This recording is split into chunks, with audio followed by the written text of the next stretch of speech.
औज़ुबिल्लाहि मिनश्शैतानिर्रजीम बिस्मिल्लाहिर्रहमानिर्रहीम अल्हम्दुलिल्लाहि वस्सलातु अला अहलिहा अम्मा बाद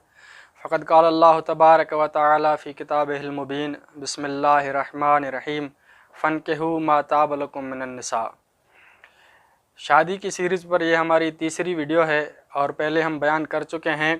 कि शादी किससे करनी चाहिए और शादी जो है वो क्यों ज़रूरी है, उसके फ़ायदे क्या हैं, शादी ना करने के नुकसानात क्या हैं। अब बयान करते हैं कि जब इंसान ने इरादा कर लिया कि मुझे शादी करनी है और औरत की हम जो सिफ़ात बयान कर चुके हैं किससे शादी करनी चाहिए,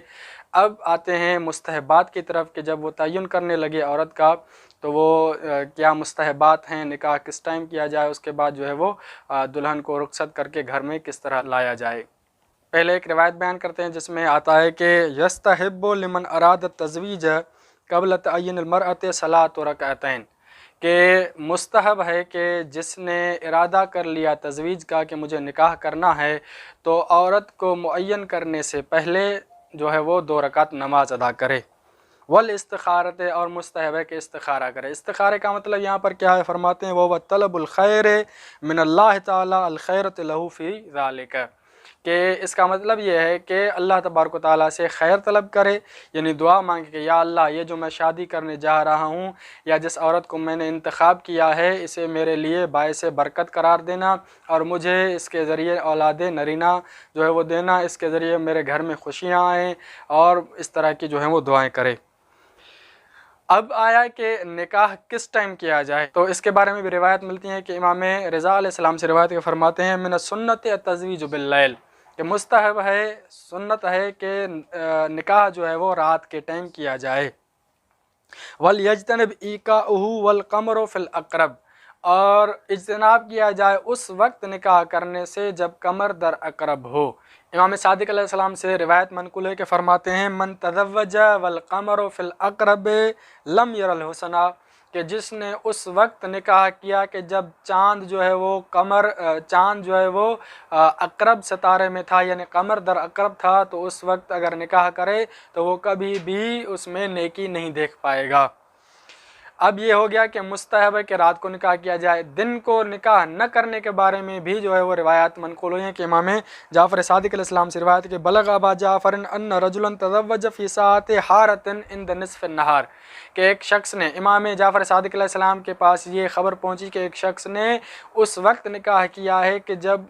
गर्मी का टाइम था और निस्फ़ नहार जो है वो गुज़र चुका था, यानी आधा दिन गुज़र चुका था और गर्मी का मौसम था, गर्मी का टाइम था, उस वक्त निकाह किया। तो फरमाया मा अराहुम यत्तफ़िकान, कि मुझे नहीं लगता कि ये दोनों आपस में रह सकेंगे। आगे रिवायत के जुमले हैं कि फ़फ़तरक़ा, तो उसके बाद लोगों ने देखा कि कुछ टाइम के बाद उनमें जुदाई हो गई और उनमें तलाक हो गई। तो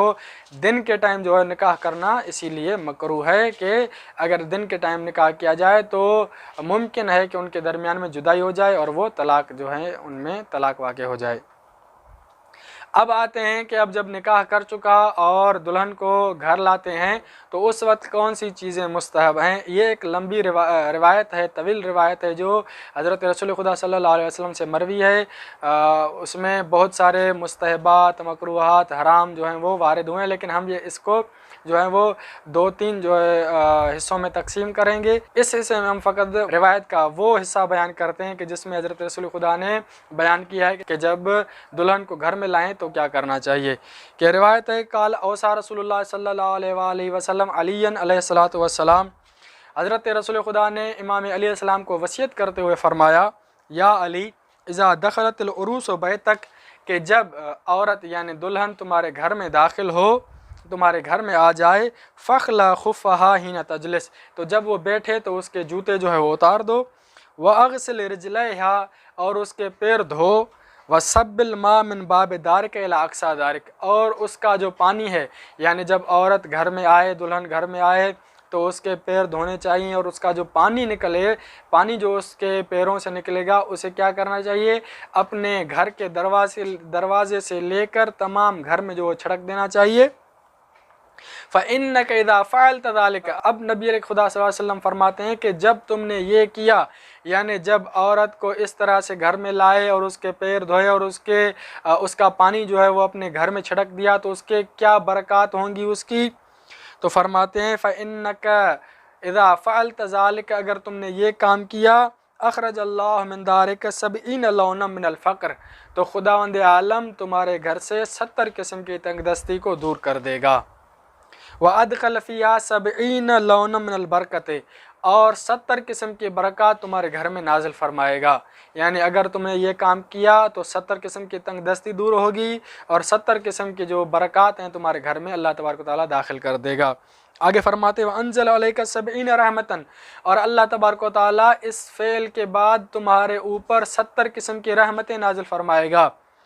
तो रफ़रफ़ो अला रअसिल उरूस हत्ता तनाल बरकतुहा कुल्ल ज़ावियतिन फ़ी बैतिक, और यह रहमत तुम्हारी दुल्हन के सर पर इस तरह लहलहाएंगी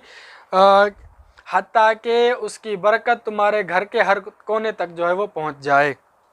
व तामिनुल उरूस मिनल जुनून वल बरस वल जज़ाम अन युसीबा मादामत फ़ी तिलकल दार, और फरमाते हैं कि जब तक वो दुल्हन तुम्हारे घर में रहेगी, जब तक वो तुम्हारी बीवी बनी रहेगी, तो अल्लाह तबारक व तआला उसे बर्ज़, जुनून और जज़ाम जैसे अमराज से जो है वो उसको अमान में रखेगा। यानी ये वो मर्ज़ नबी खुदा ने बयान किए हैं जो बहुत ही ख़तरनाक हैं, चाहे वो जुनून का हो यानी पागलपन का, और बरस और जज़ाम जो ख़तरनाक बीमारियां हैं। नबी खुदा फरमाते हैं अगर तुमने ये काम कर दिया तो तुम्हारी जो औरत है, जो दुल्हन है, वो इन बीमारियों से तब तक बची रहेगी कि जब तक वो तुम्हारे घर में है। तो ये वो रिवायत का हिस्सा है जो दुल्हन को घर में लाने के बाद नबी खुदा ने वसीयत की। इसके बहुत सारे आगे मुस्तहबात व मकरूहात हैं जो इंशाअल्लाह हम आगे बयान करते रहेंगे। वस्सलामु अलैकुम वरहमतुल्लाहि वबरकातुहू।